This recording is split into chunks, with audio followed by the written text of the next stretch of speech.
$200, a Super Nintendo setup costs twice as much as the old system. For the money, the company promises better pictures, sound, and adventure.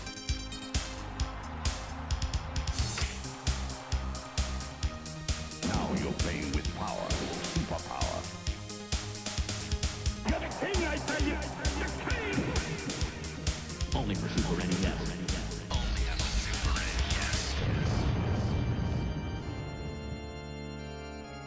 You're listening to the SNES broadcast with your hosts, Soulblazer and George.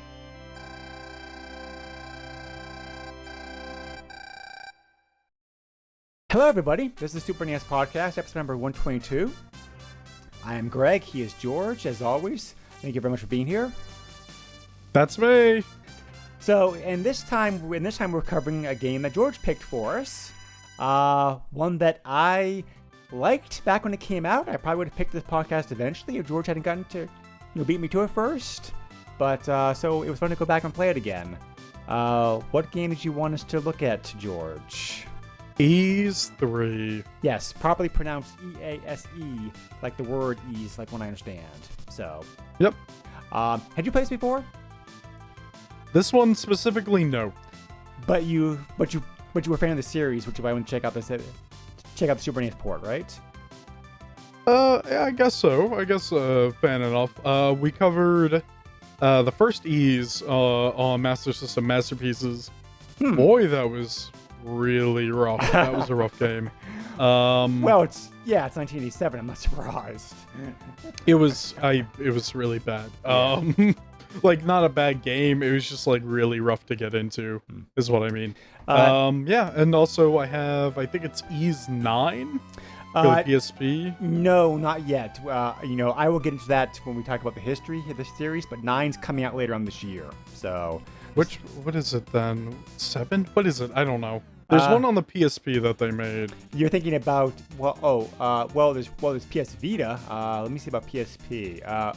No, there's one on PSP that I have on my Vita. It's like 7 or 8 or something. 7. I don't know. Yeah. That's what it is. Okay. Yeah, I think it's 7, I'm really bad with numbers, guys, as you can tell. This was a game that I rented, played through and beat a weekend shortly after the game came out, because this is a pretty early Super NES game, and there wasn't very much out there at that time for software. So, like most systems, the first year of the system's release is pretty paltry for games. So, I was playing anything I get my hands on, pretty much. So,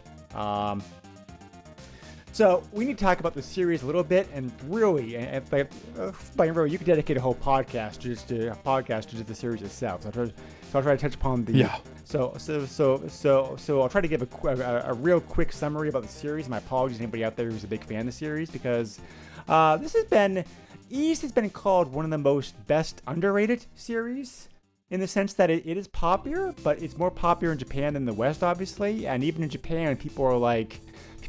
And even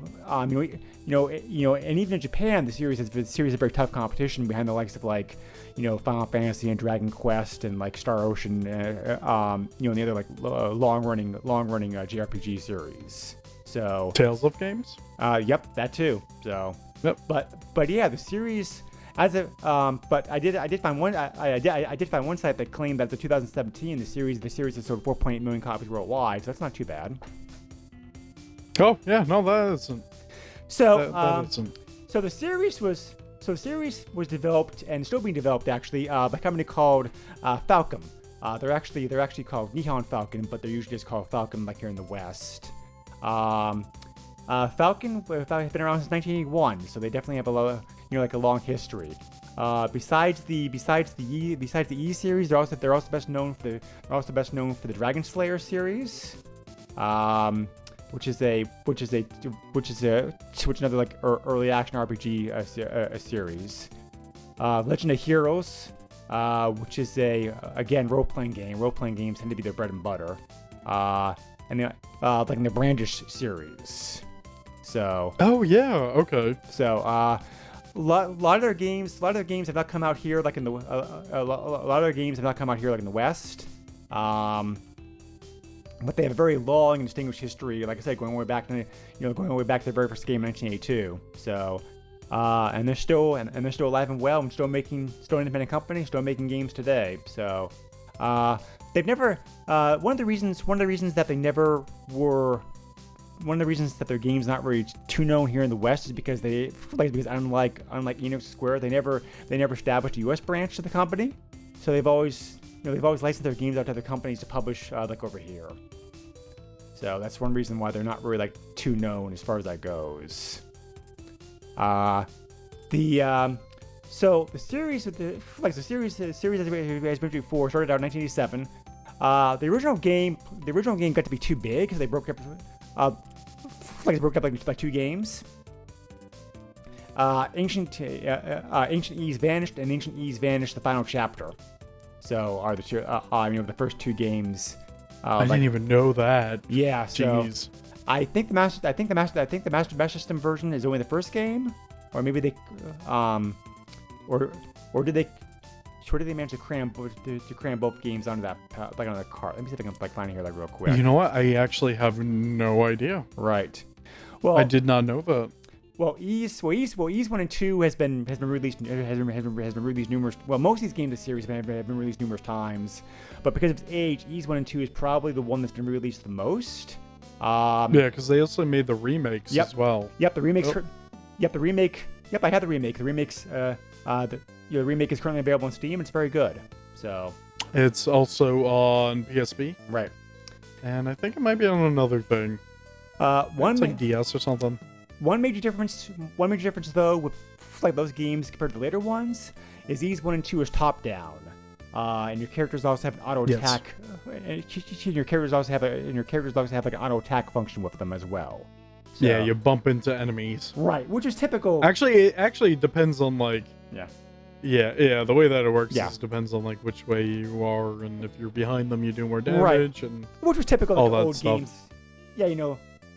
Yeah, that was typical of old games of that time period.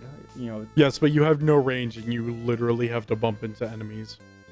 Ooh, sounds like a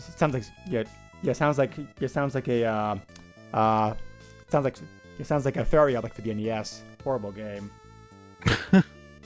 But so anyway, Ys 3 was the third game in the series to come out here, and this is the first game. Ys 1 and 2 Ys 1 and 2 did get, as George mentioned, released on systems like the Master System and the Master System like the Master System like the TurboGrafx. So Ys 3 was not the first game to come out here in the West, but this is probably the one this is probably the version that most people played first because those versions were not super popular. Another interesting thing about the series is that most of the games, they all follow the same story. They're all kind of set in the same world. The main character remains the same all through the series, like Edo Christian. And a lot of the characters also, a lot of the characters and locations and whatnot also repeat from game to game to game. So it's kind of interesting. I didn't realize, having not played too many Ys games, I didn't realize they were all set like the same world. Yeah, unlike Final Fantasy where everything's different, Yeah. Well, Dragon Quest used that motto for a while. 1 through 3 are all set in the same world, and then starting with 4, they started branching out into different settings. So, but anyway, Ys 3 was released on multiple systems. The game first came out. Let me also use the full title, by the way. Ys 3 Wanderers from Ys. Try saying that 10 times fast. No. It originally came out in 1989 for Japanese computers, specifically the PC 8801, the PC 9801, the MSX2, and then the following year in 1990 on the X68000. We've covered the MSX2 and the Sharp 68000 on this podcast and in the past. They were both very popular. Well, the MSX was a very popular international computer. It just never did very well here in the States. But the Sharp, the 68000 was a very popular Japanese computer. 1991 saw an enhanced version of the game come out on the TurboGrafx CD. The main difference with that version is they added on additional music, and they also did, and they also took advantage about the Red Book audio quality to enhance the music, to make it sound even better. And that version did come out here in the West. The Super NES version came out in Japan in June 1991. We saw it here in North America in January of 1992. None of these games ever got a power release, by the way. The E series did not get power releases until much later in the series history. So sounds like Final Fantasy, right? Curiously enough, they did downgrade the game to port it out to put the game onto the Famicom, the NES in Japan, in 1991. I've not seen that version. I'm curious to check it out now.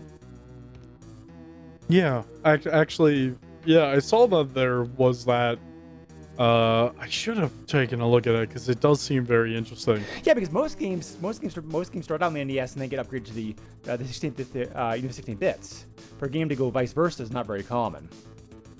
Right, but also in Japan there was that whole thing where the Famicom was still very popular up until the mid 2000s or something like that. Yep. So they were still making Famicom games for a while, which is very interesting. The game also got a Genesis version as well. Roughly same release date Super NES version. The two versions of the game are very, very similar. There's just typical slight differences in like graphical quality, music quality, and controller scheme layout. So, there's not really one advantage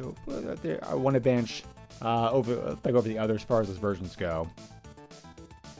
The game, like Ys 1 and 2, the company Falcon decided that Ys 3 was old enough to warrant a remake. So in 2005, they developed Ys the Oath in Fagania, which came out originally for Microsoft Windows in Japan, and then in 2010, the game also got ported to PSP, which also came out here like in the West. So here's some information, right?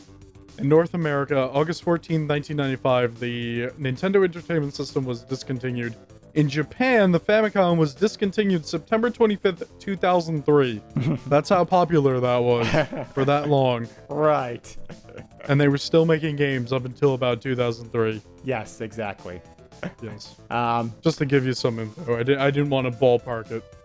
So I mentioned before the fact that because that Falcom didn't have a presence in the West, they pretty much licensed the game out to numerous other companies to handle the ports. Hudson Soft did the TurboGrafx version of the game. A company called Riot did the Genesis version of the game. When the game came out when the game got re-released on the PS2, in 2005, Taito handled the version of that game. Curiously enough, the Super NES version of the game was ported by the porting of the game Super NES was done by a company called Advanced Communication. I could not find very much information about the company. Weird. They were around apparently from 1987 to 1993.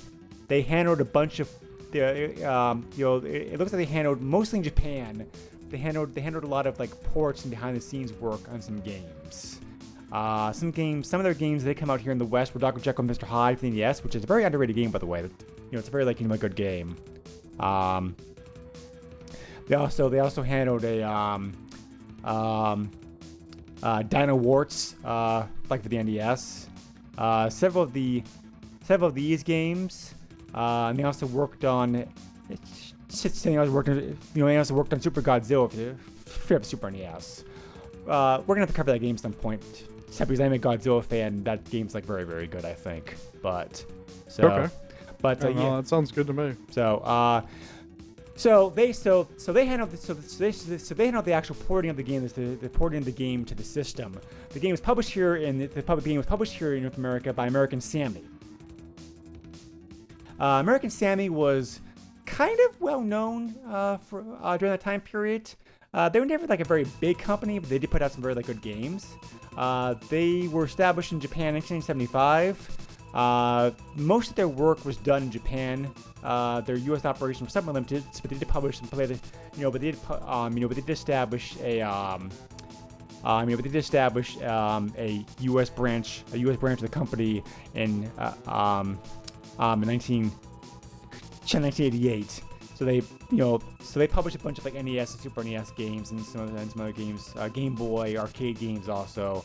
Some other games they published would be like like Twin Cobra for the NES, several baseball games, Vice Project Doom that for the NES. That's a very fun game. I like that game a lot.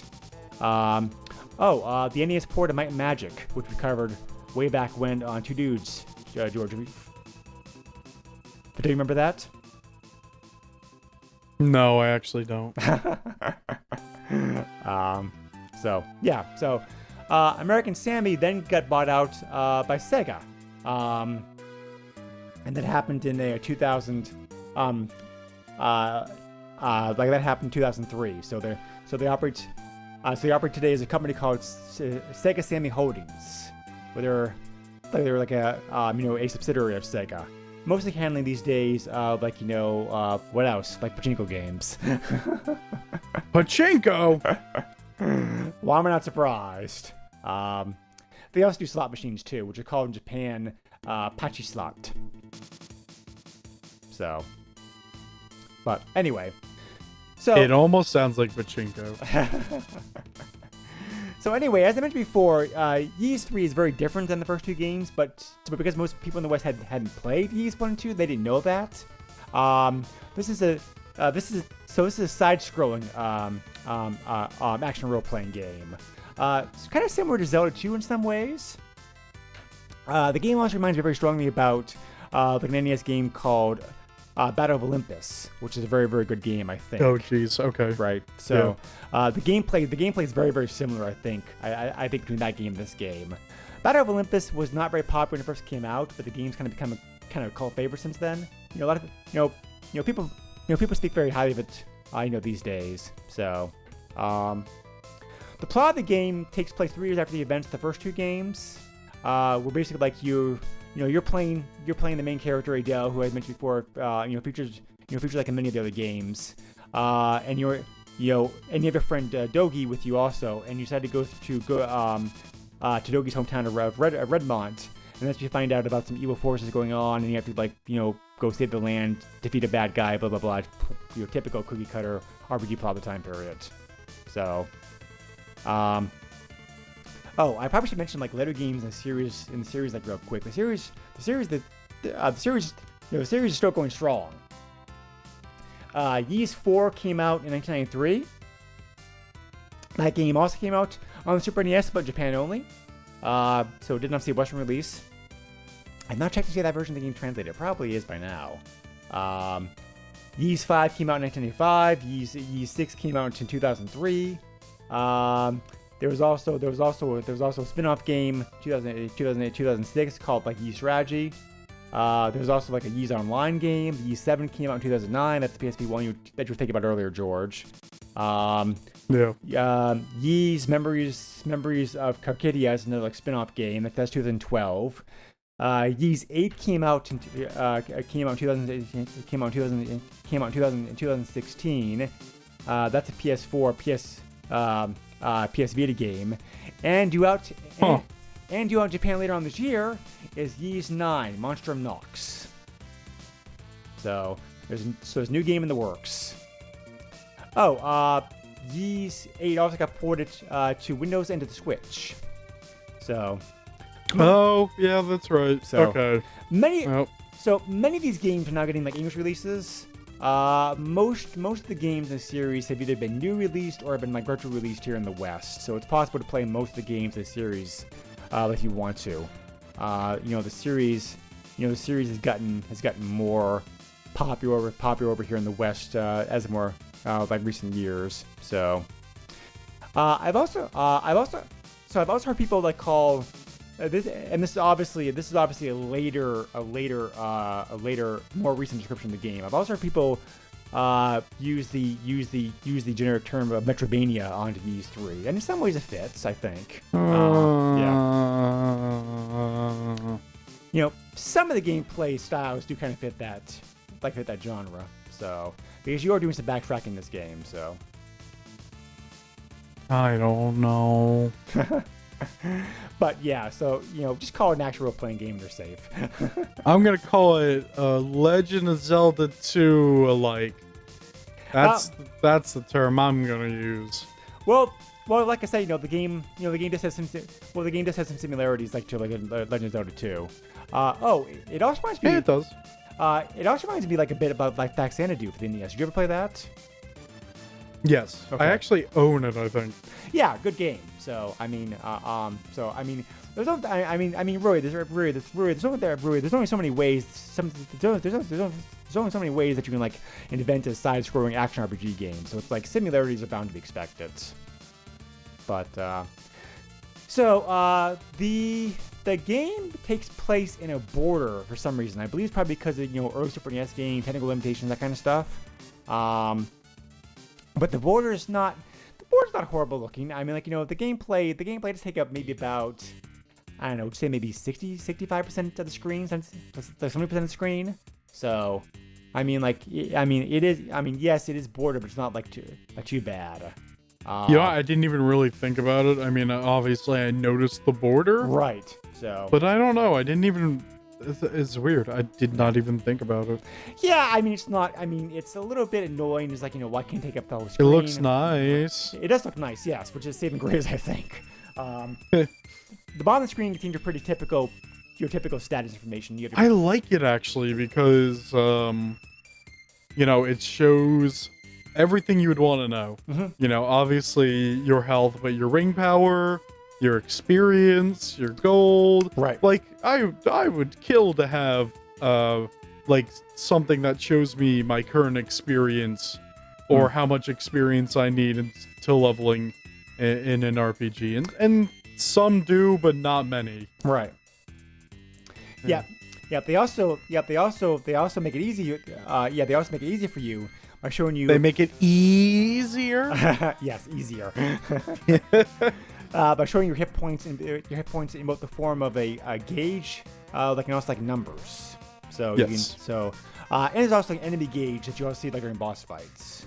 Because of course, not just boss fights, also when you're fighting normal enemies. Oh yeah, that's right too. Yep, it's like most enemies later in the game you are like one kill. So it's like I tend to forget that was there. So, wow, you must have did a lot of grinding if every enemy is one hit kills for you. Well, back when I played this game in 1991, I mean I had time, so yeah, of course I grind. Yeah, that sounds about right. That's something I used to do too. Right. And yeah, this being an old game, you are expected to grind. I wouldn't call the grinding in this game egregious. I think there's that. I think the Dragon Warrior games probably. It's definitely way more forgiving than like the first game. Mm-hmm, yep. As somebody who has experience with the first game, it took forever to level up. But like this game, I did this little game where I tried to guess how much experience I would need to, like, once I leveled up, how much experience I would need to get to the level after that. And I was completely wrong, and I'm glad I was wrong because it's like, oh, what? I probably need like another 3,000. Oh wait, no, I only need another 1,000 to level up. Yeah. Oh, okay, that's not as bad. All right. But then you realize that like the toughest enemy in the area gives off like 10 experience, and it's like, well, it's not too hard to kill him, but also it's gonna be a little time consuming. Yeah, and there are tricks you can also do. There's certain points in the game where you can like repeatedly just like go on screen, kill tough enemies, go off screen, go back on, rinse and repeat. There's also areas where enemies like I forget which area it is, but there's a bunch of like flying enemies that'll like just swarm you. So you could just you could just stand there and hold the button. Honestly. Yep. Yeah. So there are ways. Yes, there are ways. Yeah, so there are ways that you can cheese it a little bit to make it a bit easier for you. So so anyway, you're expected to grind, but the grind's not horrible, and because it is an action. I've played games with worse grinding, certainly. Yeah, and because it's an action game, it goes pretty quick, I think, actually, because it's an action game. So, but yeah. So, like most RPGs, you go around from town. You talk to people. You follow clues. You spend a lot of time in caves and dungeons. So much time in caves and dungeons. Fighting enemies, and then finding bosses. You upgrade your equipment as the game goes on. Of course, you get you get like swords, shields, armor. You also get the rings that George mentioned. The rings that boost your stats, so they also give like magical abilities. So, yeah, so like, fairly typical RPG mechanics. Yep. So there's this game was what really made this game stand the aspects that really made this game stand out when the game first came out back in 1991 was the fact not even the side scrolling, because the side scrolling, like I said before, had already been done in several like NES games. It was really like the graphics and music that really made this game stand out. Because the graphics for its time are very, very good. They're very even today they're not bad graphics. Yeah. They're like there are like cutscenes which have kind of a they're anime, but they're not really like over the top anime. I mean, they're kind of like more like how can I describe it? Kind of almost like a blend between Western cartoons and Japanese anime, I think, as far as the actual quality and the look of the cutscenes, and actually the overall graphics themselves kind of go. I mean, they're definitely Japanese, they're definitely anime inspired, but they're not like Dragon Ball Z or like like other typical like over the top anime style. Like that makes sense. Kind of. Okay. Well, I tried. The game's very bright, colorful. Yeah. But your characters, your guy's a decent size. I mean, he's not huge, but he's not like small either. So, pretty good variety of monsters. The monsters of the game like what it finds. They attack in different ways. Like some fly toward you, some fly toward you, some like bounce toward you, some just like charge at you. So, you also have the ability to be able to do like upswing attacks and downswing attacks. Again, kind of like Zelda 2. Yes. There's some later in the game. There's some very good 3D graphics in the sense, like since that again 1991, being a relatively early game for the system. Not many of the games have done this kind of like 3D graphical effect yet. So there's like some very good 3D scaling effects that are used in the game. There's also like one scene late in the game. We were climbing the tower to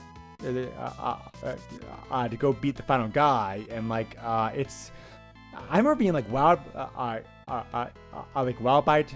As a kid, because of the fact that it was very, very, very, very, very fancy. It's like how they actually did the graphical effect of that. The actual like scaling, like going up the stairs in the tower and on the tower and that kind of stuff. So, very impressive for time periods. What do you think overall about the graphics like this game, George? I think they're pretty good. I don't know. Is this the best looking version of this game? No, because the TurboGrafx, and obviously the later remake of the game has better graphics. Well, of course the remakes are gonna look better, sure. Wow. But okay, yeah, well, I mean, it does utilize the SNES hardware pretty well. Yeah. Yeah, and also it's not one of those games where every area looks the same. Everything is right. It has its own theme to it, I guess. Mm-hmm. Yeah. And you can definitely differentiate the different areas, which is nice. The foundation. I don't know. It looks good. Yeah. The foundation of the game also has a very neat trick where it's like there's a light that shines on you that moves across the screen from left to right, and you can only see things that are in the light beam. So it's like adds a level of difficulty. Oh wow. To the gameplay. So, there's some there's some pretty unique ideas for the game. So, the final boss scene is very cool with the background graphics. It's like a very psychedelic, flashing laser scrolling 3D scrolling background effect to it. Very trippy. So. again, just I was really impressed by this game as a kid playing it for the like the first time, because the graphics, you're just like they're very. I'd already seen I'd already seen games like Super Castlevania 4 and F-Zero and Power Wings that had very had very effective graphical tricks to them. But this game was pretty good for that too. So, but. There's also a map screen that you can also use to go around from place to place. It's like pretty typical, move the guy around from left to right. The kind of there's no open worldness like the original, right? Too. So yeah. So, which was interesting. Yeah, like this game really kind of changed up the series a bit. Yep. Right. Well, yeah. I mean, this is only the third game in the series. It really wasn't too much of a series at that point. So right. They were still experimenting. So and having some experience with 7, they kind of went back to the whole more open worldy. Yeah. I'm not surprised. Yeah. So yeah. Given how much bigger and better the technology was at that point. So. I mean, technology doesn't always have to play a part in it. It's just it was interesting to see that this game had a map screen. So hey, here's the town, go here. Hey, right. Here's this one area, go there. Right. It was, but then again, if they wanted to make it a side-scrolling, game, how would you? I guess you could still make some sort of an open world with a 2D side-scroller. Yeah, you could. I don't know. Yeah. But I don't know. But like I said, it kind of just changed up the series because at this point they didn't. It wasn't like this, so it's definitely very different. Yep. Yeah. Yep. All very good points. The game's also very well known for its music. So the music was so good that they released it for obviously in Japan, on CDs. But yeah, they do that for a lot of games, right? So, and it's a very good soundtrack. Makes very good use of the Super NES hardware. It's very very appropriate to very appropriate for every stage. I mean, a good RPG game should have a good RPG game should have good music, and this game definitely does not disappoint in that area. A very good soundtrack. Yeah. Yeah, I'm sorry, but there's nothing I can add to that. You're correct. You're correct about that. If you know what you're doing in the game, if you know what you're doing and use some of the tricks, the game's not overly long. There are walkthroughs online that the person's able to beat the game in about maybe 4 to 5 hours probably. There are speed runs of the game for an hour and a half, and twists of speed runs even better than that. I think probably for an average person playing the game for the first time, maybe 8 to 10 hours probably is more on par for for the game completion. So some meat to it, but not an overly super long game. There are several cheat codes present in the game. One of them allows you to be able to bring up a sound test, listen to great music if you want to. It's actually it's actually pretty simple. On the menu, when you have the option menu up, just hit select on Control 2, and that brings up the sound test option. It's always interesting to have those games where codes are put in on the second controller or something like that. Right. There's also present in the game a debug code. A side note: a lot of games have codes like this. Programmers use them while they're developing the game to be able to just to mess around with the game, make sure everything works correctly. Not to, to test out certain areas without having to certain areas of the game without having to go through the whole game. Things like debug codes invincibility or stage select or whatnot are very, very common in games. They're usually taken out. For whatever reason the debug code for this game is left in. It's a little bit difficult to access though. You have to wait for the Sammy logo to fade completely in when you power the game up. Then you have to enter on Control 2 again, George. Up, down, select start, and then start and then in Control 1, hit start to start the game start button and push the select button to bring up the menu. Then choose the status, and then back in Control 2, hit select again, and that brings and that causes the word debug to appear next to status. This will make you invincible, and will also unlock all the areas all areas on the world map like right away. Ooh. So, like I said, pretty typical debug code. Most games have them. They just left it in this game for some reason. Maybe they figured nobody would find it. But they added like a similar kind of like cheat menu to the Final Fantasy X remake. Although apparently it's only on PC. I haven't seen it on console version, which is weird. I bought that on a sale a while back, and I haven't actually played it yet. I'll have to look into that. Well, maybe you should play it. Yeah. There's it's really weird because I beat that game on PS3, but I think on PS4 I'm just playing Blitzball on it. Oh. And then PC I'm playing through. I don't know. Yeah. I'm weird, I guess. Yeah. I like Blitzball. Hate on me. Anyway, back to this game. Blitzball is fun after that first forced game, because that first the first forced game. The forced game is terrible because it sucks. You're basically supposed to lose. Right. But after that it's fun. So I agree with you on that. So wrong podcast. We're talking about this. Right. Yeah. So that infinite life code basically allows you to be able to just play the whole game immediately if you want to. You can just run through enemies and just get to the boss, final boss real quick if you want to. So anyway, that's it for the codes of this game. Reviews of the game, it did not get covered very much when it came out, because American Samuel was a pretty small publisher, like I already mentioned before, so the game did not get super wide coverage, even though it was an early game. So I'm sure that probably helped its sales be noticed a little bit.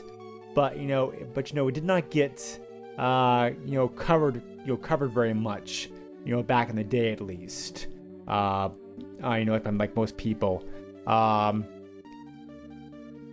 Modern reviews of the game are pretty positive. The overall average summary, the average rating of the game is it's like a 3.4 out of 5. So, curiously enough, one virtual review I did find from Entertainment Weekly of all sources. Okay. Yeah, that's I was gonna say that's not a magazine that usually covers games. So no, I was very curious to see curious to see the cover of the game. But they did, in the February of 1992 issue. They were a little harsh on it, I think. They gave it a C+. But I do think that the summary paragraph of the game, however, I think is pretty spot on. The game. Let me know what you think about this, George. I'll just read the paragraph here, verbatim because it's short. Quote: "This is a classic role-playing game that adults could have a hard time getting used to. The kind where you're hailed as a savior by begrudged, I think. Begrudged. I'm actually not familiar with that word. Townspeople given a sword and various magical powers, in charge of restoring peace to piece of land to fill in the blank. At which point you venture forth bravely and get slaughtered by the first significant bug that happens across your path. Once you learn how to fight back, though, it is an interesting enough adventure until it becomes somewhat tedious. Since you have to follow a prearranged storyline, there's little room for surprise or experimentation, and after a while, the battles, even against more evolved creatures than bugs, start to get repetitive. For the most part, I agree with that. I want to know how bad at games this reviewer is that they got killed by the first bug. Because those first enemies in the game are very easy to kill. Well, the article's still online. It was reviewed by somebody named Bob Strauss in February 20th, 1992 issue. He also covered Metroid 2 and El Vintino. I've not heard of that game. Yeah, I haven't either. It's for Genesis. Okay, that's why. Well, I mean, I'm not as familiar with I'm not as familiar with Genesis library as I should be. Let me just put it that way. Yeah. So apparently hired somebody to cover video games like for a while. But yeah, that's weird. I didn't even know that.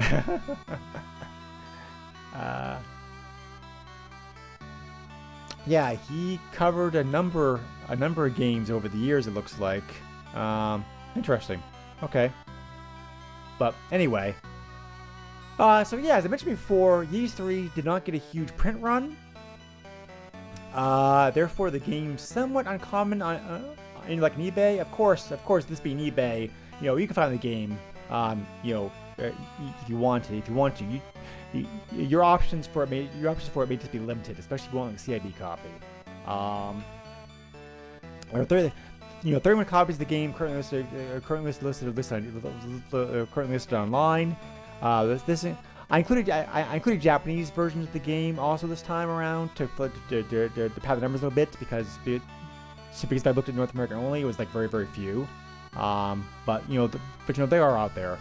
21 copies North America like recently sold. Price for card only is not bad. Actually, like considering the small print runs the game had. The prices range anywhere from $13 to $22. Like the card only, those include shipping. Wow.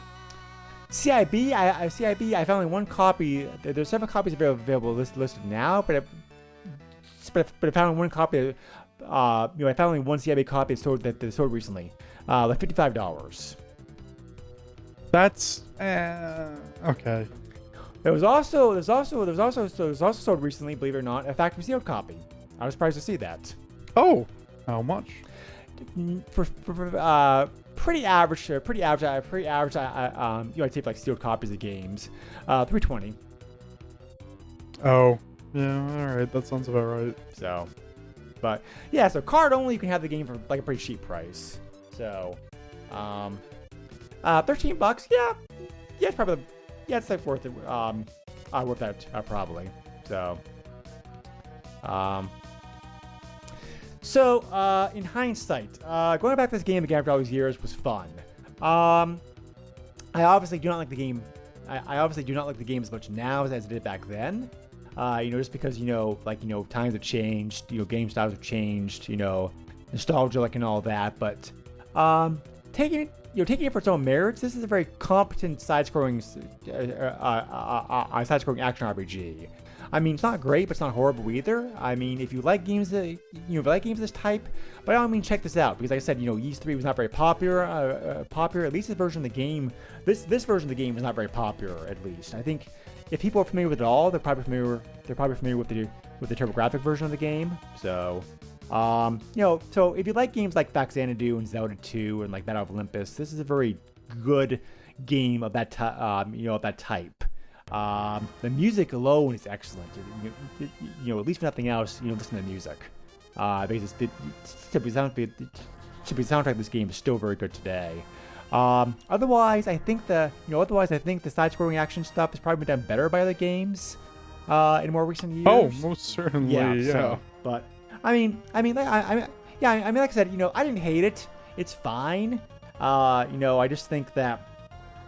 I'm giving a lower score now than I did back in 1991 when it was a new game, obviously. So, yeah. But it's for what it is, it's perfectly fine. And, it does make me, it's a perfectly good, it's perfectly good addition to the Ys series. I mean, it's very cool how the plot connects together like in all the games, and just like some of the same.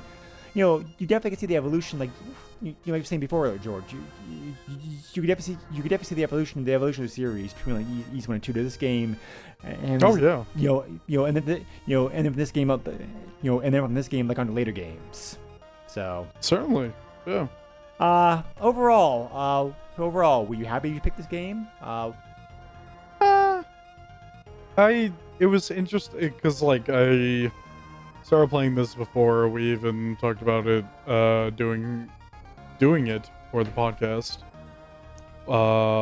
And I was liking it, and then I don't know, it just kind of wore on me. So like, I'm not saying it's a bad game, but like, it's certainly one of those games that can get tedious. Well, yeah, like the reviewer said, like that, like review I read off, the game does get kind of monotonous after a while, which is true because, yeah, and if you don't grind, the game very quickly become like very, very difficult. It punishes you. Yes. So yeah. Yeah. So you do need to go in that with, so you need to go in this game like some patience. Yeah. Oh, one other trivia note I wanted to mention here. The two main people who created the series, and I'm gonna try my hardest to pronounce these Japanese names.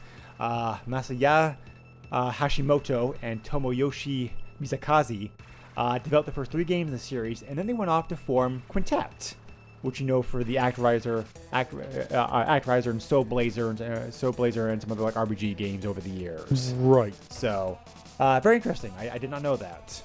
You definitely can see some of the actually Soul Blazer reminds me about this game in some ways too. It makes sense. It makes sense that the creators of this game went on to work on those games too.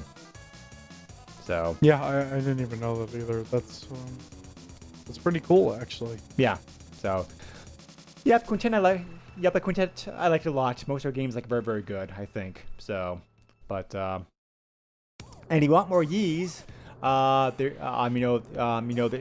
was also some anime series also produced of this in Japan, which has been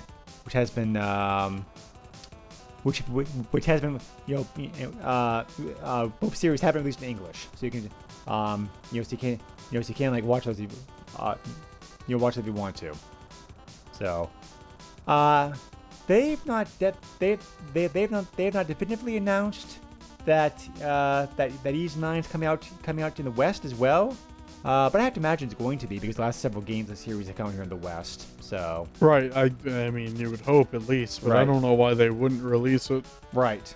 So no fixed release date for it yet. It just says just says 2019. So it's coming out later on this year. But we'll see what happens. But yeah, so that leaves Ys as a pretty rare company, because this is one of the only 3 RPG series I could think about right now that go back that far. I.e. to late 80s. They're still around today. Right. The other 2 obviously being Final Fantasy, Final Fantasy Dragon Quest. But yeah. For the obviously the fact the series is still alive and well 30 plus years later certainly speaks about its popularity. Its popularity to some people. Even the series has always been underrated over the years.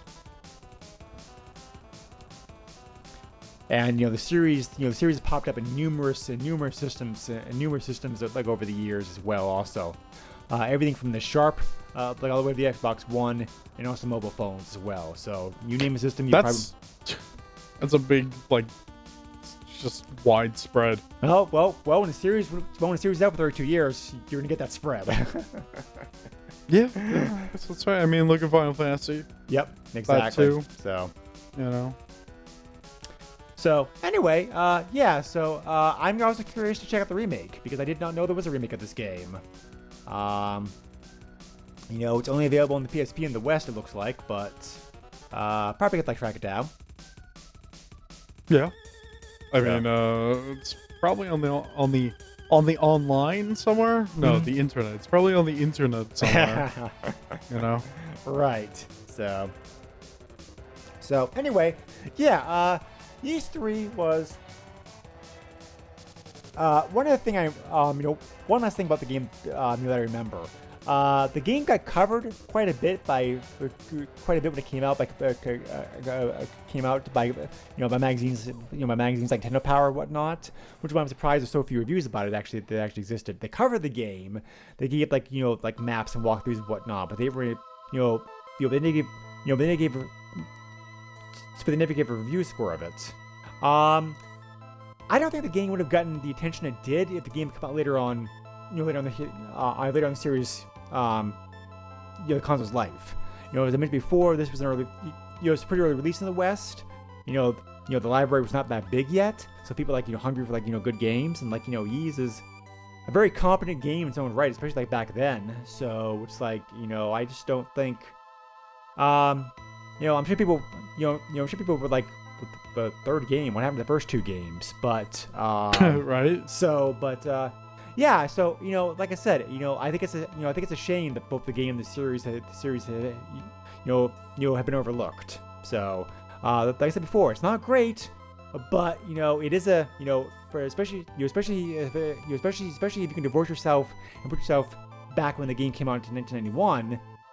It's a very well programmed, well put together game. I will also say that I did not notice things slow down or any game critical bugs in the game. So no. So it's fine. I mean, it's definitely well programmed. If you like games of this type, by all means check it out. So let's hope that one day, that they'll put out a massive collection featuring multiple games of the series. That'd be pretty cool. Yeah, you think they would do that at least with maybe the first 3 or something, and release some kind of collection. Yeah, it's very weird, especially in the age of hey, we're gonna remake this game and then put X amount of games in this collection and sell it to you again. Right. Yeah. We're living in an era where everything old is new again, so people can make more money off of you. Well, like I said before, I think that if Falcom's not a very big company, I think if they had the financial power that Square Enix does, they probably would have. But I don't see it being much of an issue to be able to put something like that out. They have to find a publisher. They have to find somebody. Well, they can publish it themselves, right? I don't know. Nowadays? Now we're starting to walk into territory that I don't 100% know. I mean, you're right, but I mean, if they made the collection for your PC and put it on Steam. I mean, how many indie games come out now that are self-published? You know? Oh, tons. Yeah. But, I mean, if they want, they don't have to release a physical copy. They could just make it digital if they want. There are even established development houses of pretty decent size and manpower that are even that we even turn to Kickstarter and Kickstarter Indiegogo to get money to release games, fight indie market. So yeah, definitely out there. But I don't know, but Falcon's bread and butter has always been role-playing games, so they seem content to pretty much just stay in the Japanese market, just just license the games out to other people to publish, here in the West. So, like I was saying, they could put it on Steam if they wanted to. I'm just not sure. Again, it goes back to how the popularity of the series. I mean, it's popular, but it's popular, but it's not that popular. So, it definitely becomes a question of money versus time spent. Yeah, I guess so. But porting old games can be difficult sometimes. I mean, look at the problems Microsoft's having. Not Microsoft. The companies Microsoft hired to handle the porting of the Halo games. If you want a more modern example of that. That's kind of different. I don't know. There's a lot of bad stuff that happened with that stuff, and that's a podcast episode in itself, I believe. So, right. Yeah. So anyway, thank you very much as always for coming to join us on this podcast. Speaking about Genesis, we are having a special guest. Phil Collins is going to be the next guest on the. I'm sorry, really bad joke. No, go on. No, that's fine. He's actually, he's actually a fun person to, fun person like to watch interviewed. By the way, side note, but really, okay, yeah. So, Because That's weird, because I thought he didn't care anymore. he doesn't. That's why he's fun. But anyway, Terrible jokes. Yeah, the Genesis console, also known the rest of the world as Mega Drive, was Ys 3, like I said before, did get ported to Genesis. I wrote pretty close version of that game. I played that version briefly. There's not really too much differences. I'm bringing this up again because we're having a special guest like on this episode to talk about another game that also got ported on both that also showed up on both consoles. For the first time in a long time, I'll have to look to see how long it's been since he was on the podcast last. It's been definitely a few years, I want to say. Aaron Hickman from Genesis Gems is going to be on the podcast with us to talk about his game pick, Gemfire, an underrated Koei fantasy strategy game. Yes. Which also has great music. So it's like another another connection. So I like me some good music. Yep, and Gemfire also came out like on the NES. That's my first exposure to the game. I did not play the Super NES version of the game like many years later. So yeah, it'll be fun to talk about. So it'll be fun to have him. Be fun to talk about the game. We're in the process of trying to line up other guest hosts. Obviously people are busy. So we will announce names and games as we get finally closer to nailing down podcast to completion recording times. So anyway, if you want to leave us feedback, you can do so two ways. One either go to Facebook and write a nasty letter and then throw it out. Well, I should say, if you want us to read the feedback, there's two ways you can do it. You can go to the Facebook page and like it, join it, leave comments, suggestions on there. Actually, three ways. There's actually three ways that you can leave this feedback. Second way is to send me an email directly to the SNES podcast at yahoo.com, or you can be one of those special folks to join our Patreon. Where you can dictate a game to us if you back a certain level. And we wish to thank at this time Chad, Richard, and Sven, who are backing us on Patreon. So thank you very much for your support, guys. As little as $1 a month gives you like cool perks such as like early access to episodes. So please check it out. You can find that at www.patreon.com/the SNES podcast. So, sorry, SNES podcast. There's no the. The problem is that the email has the, and the podcast name is the, but the Patreon does not have the. I was about to open my mouth, and then you were like, "Wait, no, that's wrong." Yeah, I always get that mixed up. I couldn't use the for some reason in making the Patreon. I don't know why. But no idea. Anyway, where can they contact you at, George, if they're so inclined? Oh boy, if you're interested, Twitter is a thing. If you use it, that's cool. My handle on there is @_Derpkin_. So that is @_DERPKITTEN_. And that's about it. Alrighty then. Well, as always, we thank you very much for listening to the podcast. Stay tuned for our next special episode. Yeah, don't ask me like where the name Ease comes from because it's spelled. Where's the name Ease come from, Greg? because it's pronounced as Ease and spelled with like a Y. So, go figure.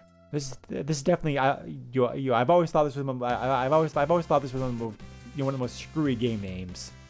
I mean, there are languages that use the same alphabet as us, but they're pronounced differently. So it might be one of those things. Yeah, I guess that makes sense. Okay. I mean, like a native English speaker, like, yeah, it's like, oh, wise. No, it's actually ease. Oh, that's weird. Yeah, it is weird. So yeah, it is. I was pronouncing it. All the time. Like all the time I was playing the game Super NES 1991. I was pronouncing it wrong. So. Well, I mean, how were you supposed to know? Exactly. Yeah. Like there were no commercials. There was no YouTube. Unless it said in the manual and you just didn't read the manual, but I doubt that. The manual does. Well, the manual does not tell you how to pronounce something. Usually, I mean, there are exceptions, but usually the manual. Not to stretch this podcast any longer, but I've definitely read some manuals for games that are like, this is how you pronounce the game name, but not all of them do that. Yeah, they are out there, but I don't think. I don't think American Sammy was that worried about manual translations when they published the game. So you play that Wise game, but so this makes me curious to check out. So it definitely makes me curious to check out the games of the series. So I'll have to look them up. Yeah, I definitely want to see the ones I missed out on. But so anyway, that's for those for other podcasts for other times. We were done with this one. Yeah. So adios, everybody. Take care. Adios, amigos. Nintendo controls 80% of the video market. But no matter how you play the game, or which game you play, things definitely have come a long way since Pac-Man. Now you're playing with power.